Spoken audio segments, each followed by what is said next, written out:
ನಮಸ್ಕಾರ ಗೆಳೆಯರೆ. ಒಂದು ನಿಜವಾದ ಘಟನೆ ಸ್ಟೋರಿ ರೂಪದಲ್ಲಿದೆ, ಅದನ್ನು ಹೇಳ್ತೀನಿ. ಒಮ್ಮೆ ಒಬ್ಬ ವ್ಯಕ್ತಿ ರೆಸ್ಟೋರೆಂಟಿಗೆ ಹೋಗ್ತಾನೆ. ಊಟವಾದ ಮೇಲೆ ಅಲ್ಲಿಂದ ತನ್ನ ಕಾರ್ಡಿಂದ ಪೇ ಮಾಡಿ ಮನೆಗೆ ಹೋಗ್ತಾನೆ. ಅಲ್ಲಿ ಅವನಿಗೆ ಮೊಬೈಲಲ್ಲಿ ಲಿಂಕ್ ಬರುತ್ತೆ ಅದೇ ಹೋಟೆಲಿಂದ,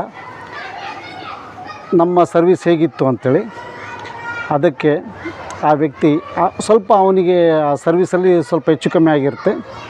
ಅದನ್ನು ಅವನು ನೆಗೆಟಿವ್ ರೂಪದಲ್ಲಿ ತೊಗೊಂಡು ಅದನ್ನು 1 ಸ್ಟಾರ್ ಕೊಟ್ಟು, ಈ ಇತ್ತೀಚಿನ ದಿನಗಳಲ್ಲಿ ಸ್ಟಾರ್ ಕೊಡೋ ಪದ್ಧತಿ ಇದೆಯಲ್ಲ, ಅದರಲ್ಲಿ 1 ಸ್ಟಾರ್ ಕೊಟ್ಟು ಸ್ವಲ್ಪ ಕಮೆಂಟ್ ಸಹ ಮಾಡ್ತಾನೆ, ನೆಗೆಟಿವ್ ಆಗಿ ಕಮೆಂಟ್ ಸಹ ಮಾಡ್ತಾನೆ. ಅದನ್ನು ಗಮನಿಸಿದ ಆ ಪ್ರಖ್ಯಾತ ಹೋಟೆಲ್ನವರು ಅವನಿಗೆ ಒಂದು ಮೆಸೇಜ್ ಹಾಕ್ತಾರೆ, ರೆಸ್ಪಾಂಡ್ ಮಾಡ್ತಾರೆ. ಆಯಿತು, ನಮ್ಮ ಕಡೆಯಿಂದ ತಮಗೆ ಸ್ವಲ್ಪ ಇನ್ಕನ್ವೀನಿಯನ್ಸ್ ಆಗಿದೆ. ನೆಕ್ಸ್ಟ್ ಟೈಮ್ ತಾವು ಬರುವಾಗ ಒಂದು ಕೋಡ್ ಕೊಡ್ತೀವಿ, ಆ ಕೋಡ್ ಬಳಸಿ ನಮಗೆ ಹೇಳಿದರೆ ನಾವು ನಿಮಗೆ ಒಂದು ಐಟಮ್ನ ಫ್ರೀ ಕೊಡ್ತೀವಿ.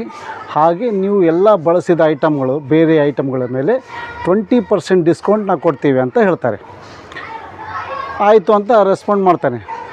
ಅದನ್ನು ನೋಡಿದ ಬೇರೆ ಜನರು ಆ ಕೋಡ್ ಬಳಸಿಕೊಂಡು ಹೋಗಿ ಆ ರೆಸ್ಟೋರೆಂಟಿಗೆ ಬಹಳನೇ ಲಾಭ ತಂದುಕೊಡ್ತಾರೆ.